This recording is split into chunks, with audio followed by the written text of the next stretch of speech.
Hola, buenas tardes a todos. Vamos a resolver el examen PAU Química de Murcia del año 2025, convocatoria ordinaria. En primer lugar, vemos aquí una serie de datos que nos ayudarán a resolver los distintos ejercicios. Vemos el primero de ellos, que como veis, tiene un enunciado que es una novela. Yo me salto el principio y vamos a lo que vamos. Dice, los dos metales presentes en el hito, indio y estaño, son elementos representativos y contiguos en el sistema periódico. Escriba su símbolo atómico e indique a qué periodo pertenece. Bueno, pues indio, IN, periodo quinto, estaño, SN, periodo quinto también. B. Escriba las configuraciones electrónicas de ambos metales y en base a ellas justifique brevemente los estados de oxidación que presentan, indicando qué electrones pierde cada uno de ellos. Bueno, estas son las configuraciones normales, ahí están las ordenadas que a algunos profesores les gusta más. Es decir, por ejemplo, aquí el 4D lo ponemos detrás del 4P, pero bueno, yo creo que cualquiera de las dos formas es correcta. Números de oxidación. Fijaros aquí que al indio, ¿cómo queda esto? Al indio le sobran 3 electrones para dejar vacía la capa, mientras que al estaño le sobran 4. Por lo tanto, los números de oxidación serán más 3 y más 4. C. El indio debe su nombre a una línea brillante. ¿Qué con las novelas? Es que con las novelas, si un electrón excitado del indio se encuentra en un orbital 4F, indique qué valor tomará su número cuántico L. Todos los electrones situados en orbitales F tienen L igual a 3.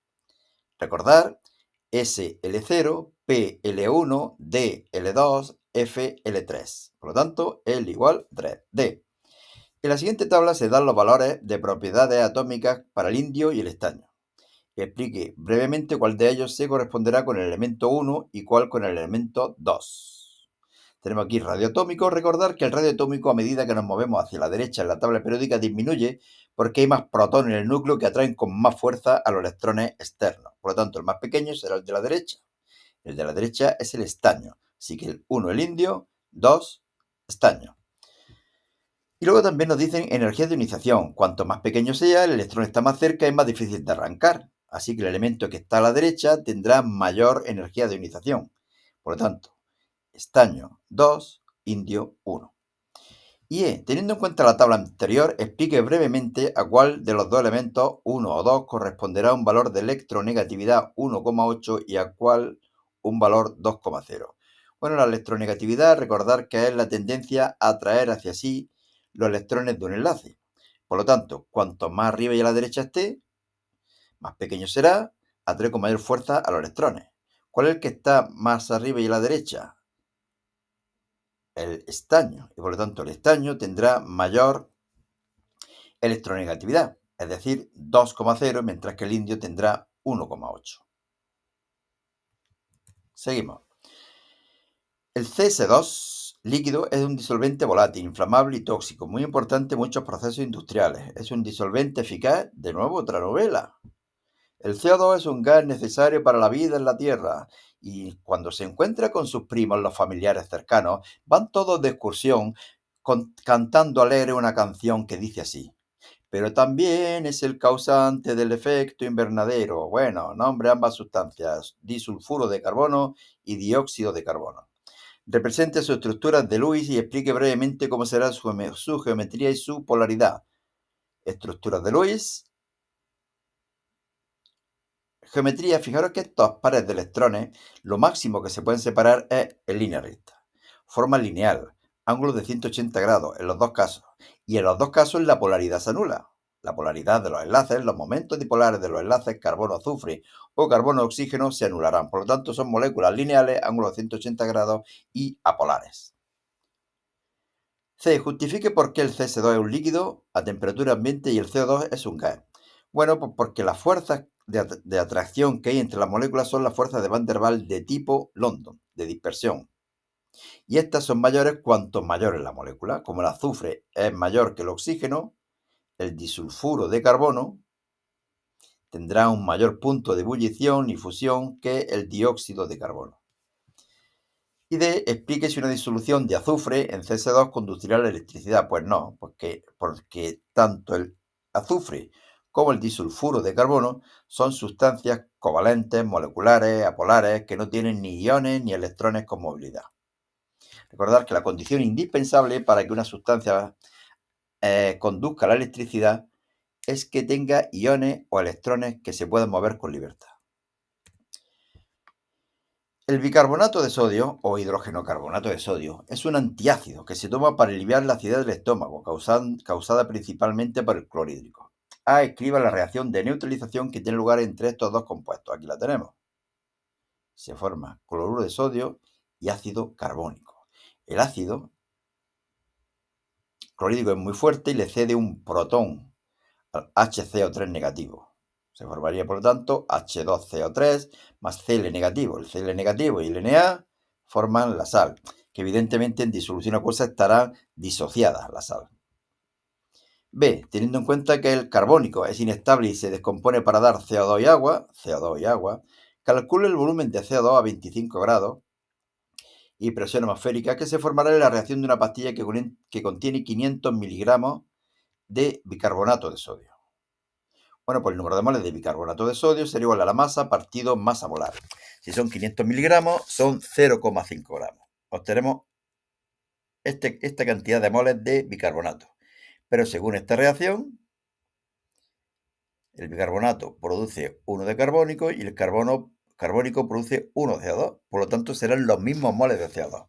Y a partir de la ecuación de los gases despejamos el volumen. El volumen será igual a nRT partido P. Lo conocemos todos, sustituimos, calculamos y tenemos un valor de 0,145 litros C. El anión bicarbonato o hidrógeno carbonato es anfótero, es decir, puede actuar como ácido y como base. Tenemos la constante de acidez y la constante de basicidad. Escriba sus reacciones de hidrólisis ácida y básica. Aquí las tenemos. Y sin necesidad de hacer cálculos, explique si como resultado de ambas reacciones una disolución de bicarbonato será neutra, ácida o básica. Fijaros que la constante de basicidad es mucho mayor que la constante de acidez. Por lo tanto, este equilibrio, como base, estará más desplazado hacia la derecha que este equilibrio cuando actúa como ácido. Por lo tanto, la concentración de ion hidroxilo será mayor que la concentración de ion hidróneo y por ello la disolución será básica. Y B, nombre de los compuestos, bueno, monohidrógeno carbonato de sodio o bicarbonato de sodio, cloruro de hidrógeno o ácido clorhídrico y ácido carbónico. Seguimos. Las hormigas segregan, otra novelita, segregan ácido fórmico o ácido metanoico como un mecanismo de defensa frente a otros insectos. Las abejas también lo producen y lo utilizan para mantener limpia la colmena, ya que actúa como de un desinfectante neutral. Se trata de un ácido débil, bla, bla, bla, bla, bla, bla. Nombre el HCOOH, fórmico o metanoico. Si una hormiga roja emplea 140 nanogramos en cada mordisco, extraordinario, en un volumen de 10 elevado a menos 5 mililitros, ¿cuál es la concentración en gramos por litro de ácido fórmico producido por la hormiga? Bueno, pues concentración en masa partido volumen. Los 140 nanogramos los pasamos a gramos y el volumen lo pasamos a litros. Y obtenemos que la concentración de ácido fórmico sería de 14 gramos por litro. C. Disolución acuosa de fórmico, segregada por las abejas melíferas. Produce al disociarse un pH de 2,2. Escriba la reacción de disociación, que aquí la tenemos, los ácidos siempre ceden un protón al agua, y calcule su concentración inicial. Si el pH es 2,2, ¿para qué es? Para que calculemos la concentración de iones de hidrógeno. Aquí la tenemos. Y ahora la constante de acidez es igual al producto de las concentraciones de los productos dividido la concentración de los reactivos. Estas dos son iguales, mientras que la que habrá de ácido fórmico en equilibrio será la inicial menos lo que se ha transformado en iones de hidrógeno. Y a partir de aquí conozco todo menos C. Pues despejo C, sustituyo, calculo y obtengo un valor de 0,23 molar. Bueno, yo también lo he pasado a gramos por litro para que lo podamos comparar con el ácido fórmico de la hormiga esa roja caníbal. Bueno, como veis, a mí esto me ha extrañado muchísimo, que la concentración del ácido en la abeja sea menor que en la hormiga, me ha dejado loco. Pero bueno, es lo que hay. D. La constante de acidez del ácido acético es 10 veces menor que la del fórmico. Bueno, pues dividimos por 10. Y esta sería la constante del ácido acético. Si se mide el pH en sendas disoluciones de los ácidos de la misma concentración inicial, explique en cuál de ellas el pH será mayor. El pH mayor se corresponde con disoluciones más básicas, es decir, menos ácidas. ¿Cuál de estos dos ácidos es menos ácido? El acético. y por lo tanto la disolución más básica, la de pH mayor, será la de acético. Teniendo en cuenta la información del apartado D, calcule caso B para el ion acetato. Bueno, esta es la constante de acidez del acético y recordar esta relación que hay entre las constantes de acidez y basicidad de un par ácido conjugado, de las dos sustancias de un par ácido conjugado. Despejamos caso B y obtenemos un valor de 5,56 por 10 elevado a menos 10. Seguimos, como veis, se está haciendo esto un peñazo porque los enunciados son larguísimos, un mogollón de apartados y nos queda todavía bastante. Redo ahí, bla, bla, bla, bla, bla, bla, bla, bla. Apartado o pregunta 3A. Se considera que un ecosistema acuático está en peligro de hipoxia si la concentración de oxígeno es inferior a 4 miligramos por litro. La determinación de oxígeno se puede hacer mediante el método, ¿cómo se dice esto? Winkler. El primer paso consiste en esta reacción.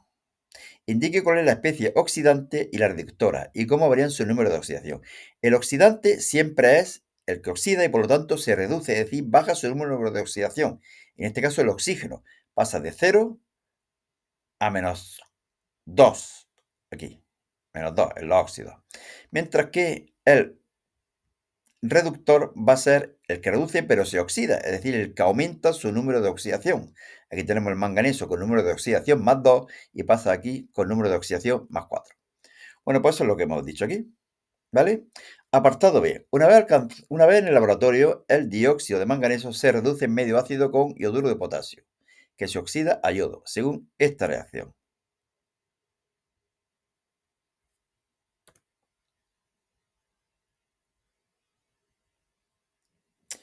Bien, seguimos.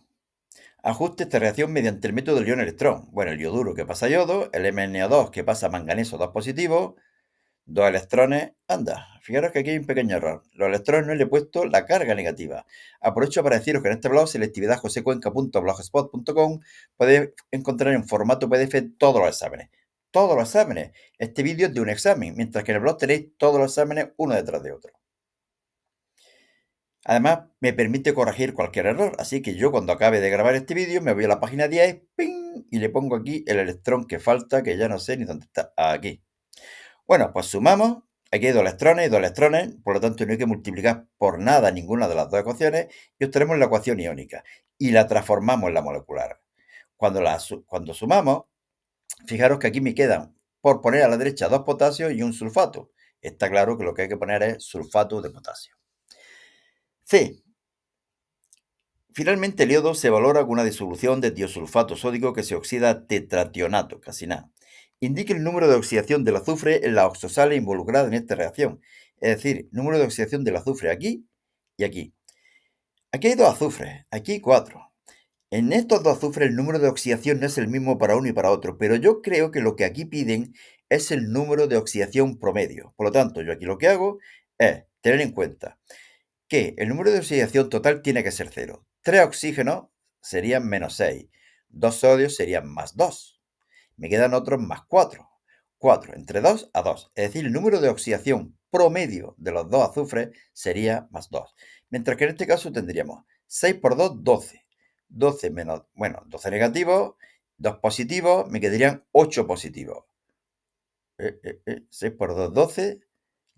Menos 2, 10. 10 entre 4 a 2,5. Número de oxidación promedio 2,5.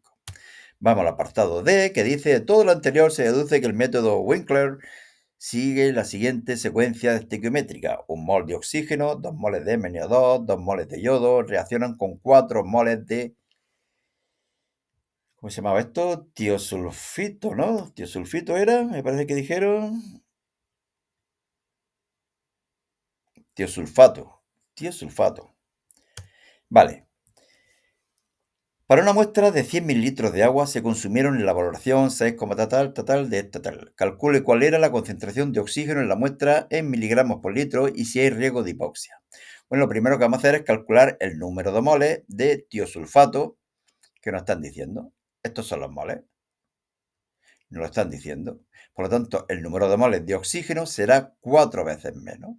Fijaros que pasa de 1 a 2 y de 2 a 4.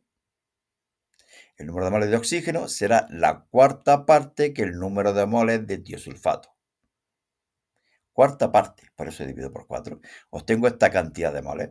Multiplico por 32 para pasarlo a gramos y multiplico por 1000 para pasarlo a miligramos.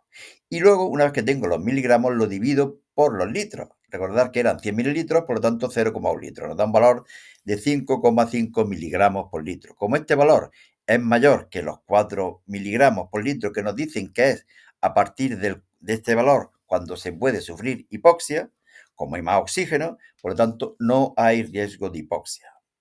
Bueno, como veis, un plomazo. La contaminación por nitratos se ha señalado como una de las causas de la eutrofización del Mar Menor y a nivel mundial afecta bla bla bla bla bla bla bla bla. Esta reacción: 4 de nitrato, 2 de agua, 2 de nitrógeno, 5 de oxígeno y 4 de hidróxido de sodio. Indique qué compuesto se reduce, el que disminuye el número de oxidación, que aquí tenemos el nitrato con más 5 y pasa a nitrógeno 0. Por lo tanto, el que se reduce es el ion nitrato. Ya hemos dicho el número de oxidación, cuántos moles de electrones se intercambian tal y como está escrita la reacción. Fijaros que de más 5 a 0 serían 5 electrones, pero como hay 4 moles, serían 4 por 5, 20 moles de electrones, por cada 4 moles de nitrato de sodio. B. Según la ley de Faraday, IT igual al número de electrones por el Faraday, donde I la intensidad, N son los moles de electrones. Calcule el número de moles de electrones si para eliminar 40 moles de nitrato se ha necesitado 1,93 por 10 elevado a 7 coulombios. Bueno, pues aquí despejamos N, nos dan la intensidad, nos dan el tiempo, fijaros, 1,93 por 10 elevado a 7 coulombios. Eh, eh, eh, eh, eh, eh, eh. Vale. I por T. I no vale esto, ni T vale esto. I por T es la carga. Y la carga es 1,93 por 10 elevado a 7 coulombios. Dividimos por el Faraday y nos dan 200 moles de electrones. Como vemos, el resultado obtenido es coherente con el apartado A. Fijaros que para eliminar 40 moles de nitrato se necesitarían 5 por 40 igual a 200 moles de electrones. Obtenemos 200 moles de electrones, por lo tanto, perfecto, correcto. ¿De acuerdo? Y C. Calcule qué volumen conjunto de nitrógeno y oxígeno se habrá formado en el apartado B. Bueno, pues en el apartado B se han formado 2 moles de nitrógeno y 5 moles de oxígeno. 2 y 5 por cada 4. Al partir de 40 moles de nitrato se habrán formado 20 y 50. Si 4 producen 2 y 5, 40 formarán 20 y 50. Es decir, en total 70 moles. Pues aplicamos la ecuación de los gases y listo. 1710,52 litros. Seguimos. Explique brevemente si durante el transcurso de la reacción el pH aumentará o disminuirá. Bueno, pues fijaros que aquí aparecen grupos hidroxilo, NH, NaOH, y por lo tanto el pH aumenta, se hace más básico. Indique cómo será el signo delta G y de potencial para la reacción. En el enunciado nos dicen que se ha necesitado el paso de la corriente de electrones, es decir, una electrolisis. Por lo tanto, este proceso no es espontáneo. Se requiere el paso de electrones. Se requiere una célula electroquímica. Y por lo tanto, la reacción no es espontánea. Y por lo tanto, el potencial será negativo. Nos pasamos esto aquí. Por acceso no espontáneo, delta G mayor que 0, y como delta G es igual a menos NFE, E tendrá que ser negativo. La Sierra Minera de Cartagena, bla, bla, bla, bla, bla, bla. Aquí tenemos la pirita. Aquí cometí un error al principio. Dice, no es un sulfuro de hierro 4. Y yo no sé por qué que es un sulfuro de hierro 4. No. Nos dicen que no es un sulfuro de hierro 4, sino un persulfuro de hierro 2. Sí, aquí el número de oxidación del hierro es más 2. Aquí el número de oxidación del azufre será menos 1. Indique cuál estado de oxidación del azufre, menos 1. B. Calcule la entalpía de reacción estándar de la tostación de la pirita a partir de los siguientes datos.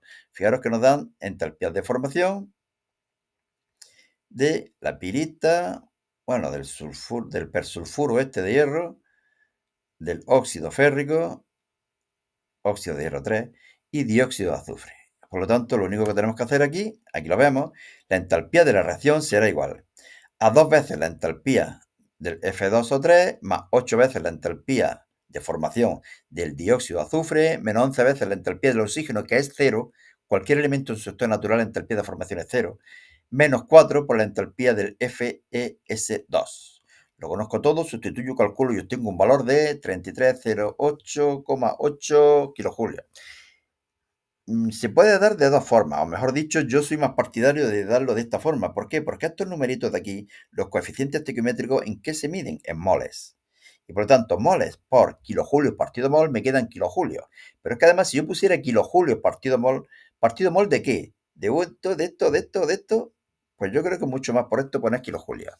He visto en distintas autonomías cómo recomiendan o dicen que se puede expresar de las dos formas, en kilojulios o en kilojulios partido mol. Yo soy más partidario de darlo en kilojulios. Pero bueno, mejor que hagáis caso a vuestros profes. C. La tostación de la pirita es un proceso exotérmico, por lo tanto, A o B. La entalpía de los productos menor que la entalpía de los reactivos, o A o B. Estas dos serían endotérmicos. Pero aún así necesita altas temperaturas para vencer la energía de activación. Es decir, que la energía de activación es alta. Está bajita y está alta. Así que, ¿cuál es la correcta? La B. Y D. El SO2 obtenido a partir de la pirita se usa para la obtención de sulfúrico según esta reacción. ¡Pum! ¿Cuántos moles de sulfúrico se obtendrán a partir de 100 kilogramos de pirita del 80% de pureza en FeS2? Si es del 80%, no habrá 80 kilogramos de FeS2, sino que habrá 80 kilogramos. Y luego hacemos una regla de 3. Aquí lo tenemos. Masa de sulfuro de hierro, obtendremos los 80 kilogramos.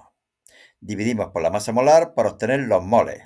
Bueno, de pirita. No deberíamos haber puesto aquí de pirita, ¿de acuerdo? Deberíamos haber puesto de FeS2. Y ahora, el número de moles de sulfúrico, que es igual que el número de moles de SO2, sulfúrico y SO2, 2 y 2, mismo coeficiente estequiométrico, será igual al número de moles de FeS2, mejor que de pirita, dividido por 4 y multiplicado por 8. ¿De acuerdo?